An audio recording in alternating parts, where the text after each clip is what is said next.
I have this great opportunity to travel all over this country, and I've talked to women of all ages, and one thing is very clear: their lives are out of balance. I heard women say, I need it for me. Where is the balance in my life? I am a firm believer that there is a direct correlation between being physically fit, being financially strong, being mentally alert, and I'm a firm believer that if you have all those three things, you can do in your life, regardless of your age, really, really well. We are at a time today where there is a looming financial crisis in this country with the debt ceiling. And as individuals, as women, we have crises very similar to that. And people and women and families are trying to figure it out. Planning takes planning, and having that power to plan and having that passion to plan and taking that and empowering yourself at every age. But it's all about planning, it's all about commitment, it's all about balancing that, and you can do that. Caregivers is the family members that are providing care and support, and part of what you struggle with is how do I get the right medical care for my loved one, how do I get them to their doctor's appointment, but also part of it is how do I take care of myself as a caregiver, and how do I deal with this change in my life. And I became an advocate, having been a reporter for a number of years, and most of us go after a story. I was forced to own a story. My husband at 57 got early onset Alzheimer's. He was a very difficult case. I was forced to leave my career to take care of him.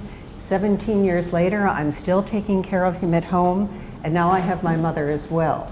So I've been through the process, always with a third eye that reporters try to have and say, you know, care is unacceptable, this is not working, and the caregiver is the keeper of the secret. So my concern is about women. You know, we outlive men statistically. The eldest daughter is the one who takes care of their parents or a spouse. They're the caregivers. And women, we all fought so hard to get into the workplace. Now we're being forced to leave or change the dynamics of how we work because of the caregiving component and because of the costs. When you're fighting a disease where there is no cure, you can have two attitudes. You can get lost in the disease with the person, very easy, trust me, because it's 24/7.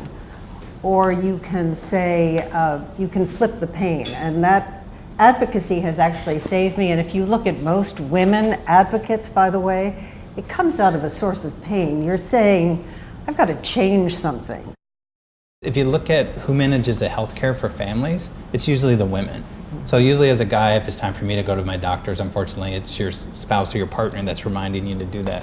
So usually for the healthcare, it's the women that bear the responsibility. And so sometimes this is one of the areas we're trying to figure out is why don't guys keep better track of themselves? And you could say, well, maybe we're not that organized, but then how is it that we're doing the financial, which might be true, but how is it we're not doing the financial planning?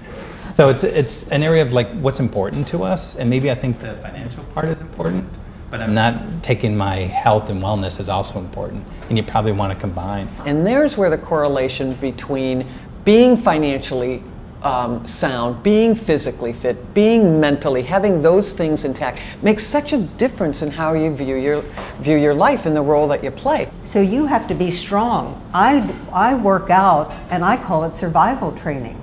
I have to lift my husband. I have 2 patients in wheelchairs that are total care. But with fitness in the field, I see 3 areas that really seem to be helping people. One is in the past, it was always about just cardiovascular fitness. So then we go running or swimming or those kinds of, and more recently you just see more on how important strength training is, not just for physical health, but also for the mental health. In our department, when we see people for depression, exercise is part of the intervention.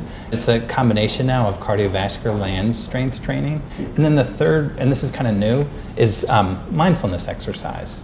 So I could be walking and I could be thinking about all these stressful things I have to do at work later today, or I could be walking and just appreciate the moment. And so am I doing a form of fitness that helps relax me, helps reduce your stress, that I can be here in the moment for? And those are the 3 areas I see people looking at. And that's where exercise can be real good.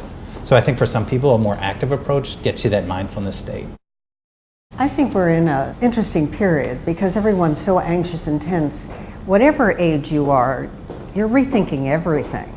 So to me, when you're rethinking everything, that's the opportunity to have the conversations that we've let go. The other challenge with our baby boom generation is, 60 is the new 40. Well, hey, I buy into that. So we've delayed focusing on the future, and we're the Botox generation. We want that quick fix.